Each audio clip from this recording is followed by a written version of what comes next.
निजी विश्वविद्यालय में कर्मचारियों की नियुक्ति में 50% पद झारखंड के निवासियों के लिए। झारखंड सरकार द्वारा राज्य में 2 और प्राइवेट विश्वविद्यालय खोले जा रहे हैं।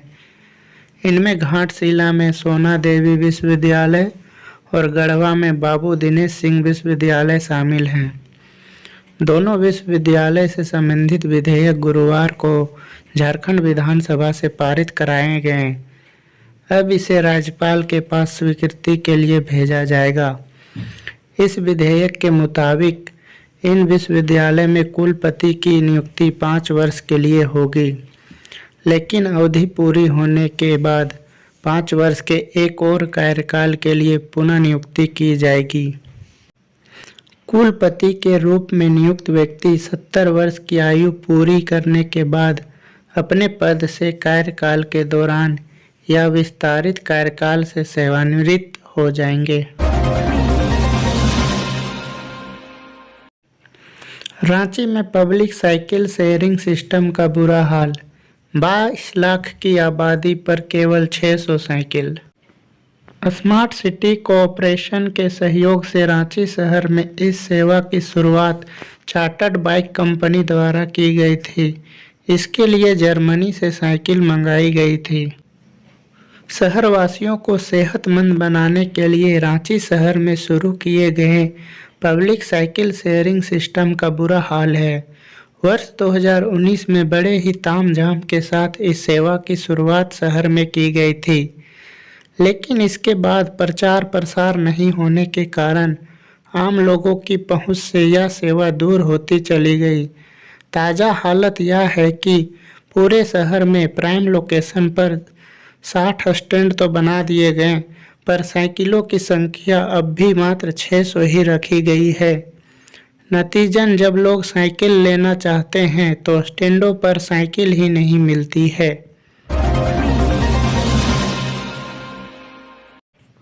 OTT प्लेटफॉर्म और चैनलों पर दिखेगा पलामू के कलाकारों की एक्टिंग का जलवा।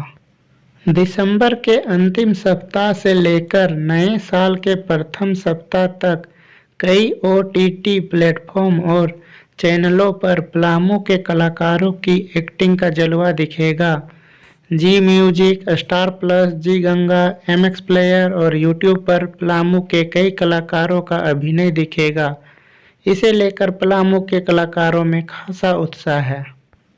पलामू के यंग स्टार ग्रुप के द्वारा बनाई गई लघु फिल्म आओ फिल्म बनाते हैं 25 दिसंबर को यंग स्टार ग्रुप के यूट्यूब चैनल पर सुबह 6 बजे रिलीज की जाएगी।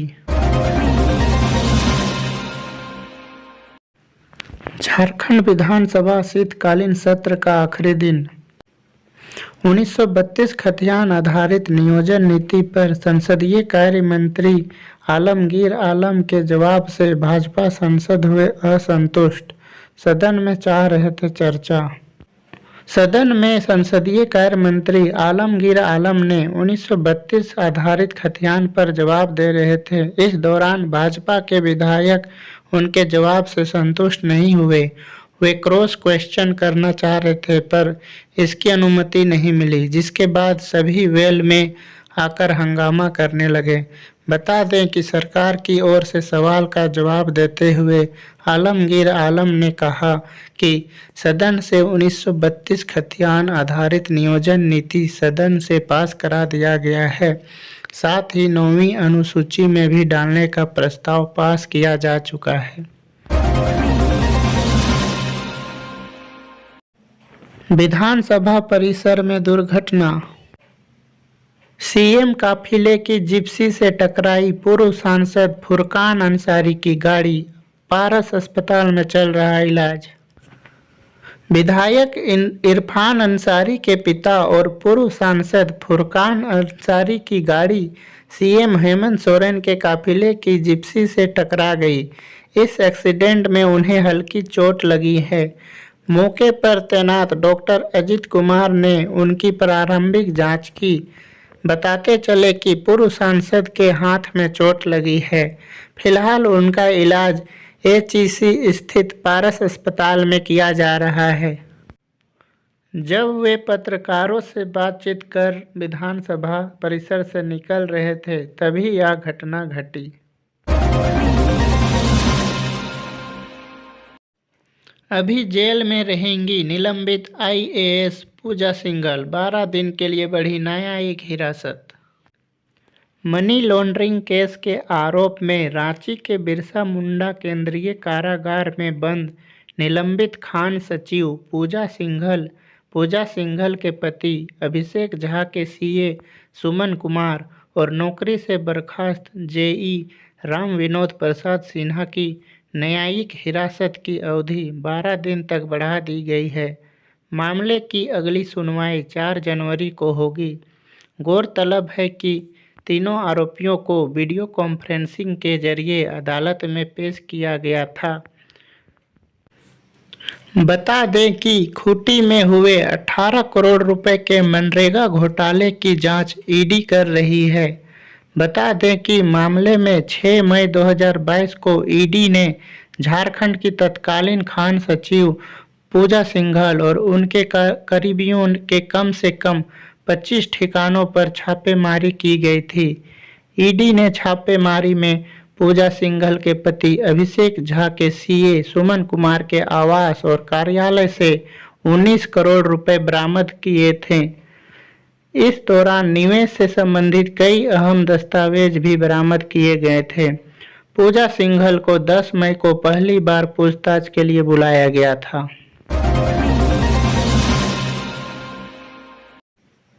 सहारा इंडिया में निवेशकों के फंसे पैसे कैसे वापस दिलाएगी हेमंत सरकार, सदन में उठा सवाल। झारखंड विधानसभा के शीतकालीन सत्र के दौरान सदन में सहारा इंडिया में जमा झारखंड के निवेशकों के पैसों का मुद्दा उठाया गया। मंत्री बादल पत्रलेख ने बताया कि सहारा इंडिया में 3.7 करोड़ निवेशकों के जमा 24,548 करोड़ रुपए की मॉनिटरिंग की जा रही है। झारखंड के 745 निवेशकों के पैसे लौटाए गए हैं। जिनके पैसे अभी तक नहीं लौटे हैं उन्हें वापस दिलाने के लिए राज्य सरकार हर संभव प्रयास कर रही है। सरकार ने जमाकर्ताओं की शिकायतों के लिए हेल्पलाइन नंबर 112 जारी किया है। विधायक लंबोदर महतो के ध्यान आकर्षण पर मंत्री बादल पत्रलेख ने जवाब दिया कि देश भर से प्राप्त 19,650 दावों में से 17,526 का निष्पादन कर दिया गया है। मामले में सर्वोच्च न्यायालय की बेंच का गठन जल्द किया जाना है। जनवरी 2023 के दूसरे या तीसरे हफ्ते में सुप्रीम कोर्ट की बेंच मामले को देखेगी। सेबी ने निवेशकों के पैसे लौटाने के लिए दिशा निर्देश मांगा है। सुवर्ण रेखा परियोजना मुआवजा राशि गड़बड़ी मामला। सुवर्ण रेखा परियोजना की मुआवजा राशि में गड़बड़ी करने वाले असिस्टेंट इंजीनियर पर होगी न्यायिक कार्यवाही, सीएम ने दी स्वीकृति। सीएम हेमंत सोरेन ने सरायकेला खरसावां जिले के चांडिल की सुवर्ण रेखा परियोजना के मुआवजा राशि देने में गड़बड़ी करने के मामले में तत्कालीन सहायक अभियंता सुरेश राम के खिलाफ न्यायिक कार्रवाई करने की स्वीकृति दे दी है। इन्होंने पद का दुरुपयोग किया था, इसे लेकर आदेश भी जारी कर दिया गया है। इस मामले में उप मुखिया समेत अन्य पर भी पद का दुरुपयोग, आपराधिक षड्यंत्र और धोखाधड़ी करते हुए वित्तीय अनियमितता का आरोप लगा है। बताते चले कि जिस मामले पर सीएम हेमंत सोरेन ने न्यायिक कार्रवाई की स्वीकृति दी है वह चांडिल थाने में दर्ज है। कांड संख्या 47/2019 के अभियुक्त सुरेश राम मामला दर्ज होते वक्त पुनर्वास पदाधिकारी पुनर्वास कार्यालय संख्या 2 सुवर्ण रेखा परियोजना चांडिल थे। फिल वक्त वे सहायक अभियंता विशेष प्रमंडल गुमला में कार्यरत हैं। बैंक धोखाधड़ी मामले में सीबीआई ने देश के 16 ठिकानों पर की छापेमारी, कई महत्वपूर्ण दस्तावेज बरामद। 4,000 करोड़ रुपए के बैंक धोखाधड़ी मामले में सीबीआई ने कॉरपोरेट पावर लिमिटेड नामक कंपनी और उसके निदेशकों से जुड़े देश के 16 ठिकानों पर शुक्रवार को एक साथ छापेमारी की। इन ठिकानों में रांची के कांके रोड स्थित 4 ठिकानों के अलावा नागपुर, मुंबई, कोलकाता, दुर्गापुर, गाजियाबाद और विशाखापत्तनम शामिल हैं। सीबीआई की छापेमारी में बैंक धोखाधड़ी से संबंधित आपत्तिजनक दस्तावेजों की बरामदगी भी हुई है।